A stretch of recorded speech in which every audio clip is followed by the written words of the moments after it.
တွေလည်းမတွေ့ရပါပျောက်ဖို့သေချာသောဆေးမရှိအသက်ကွယ်ယောဂလေးမင်းကြောင့်ငါခံစားခဲ့ရတာအိုးမြေကူမပြောင်းနိုင်မှာဘယ်သူကနိုင်မလဲအသက်ကွယ်ယောဂလွယ်လွယ်နဲ့လည်းမပြောင်းနိုင်အသက်ကွယ်ယောဂချင်နာနေတယ်မင်း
စားခဲ့ရတာ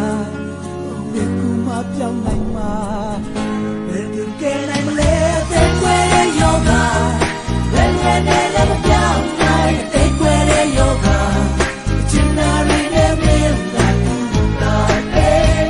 ချစ်သူလေးမင်းနာနာကောဝတ်ဆွေ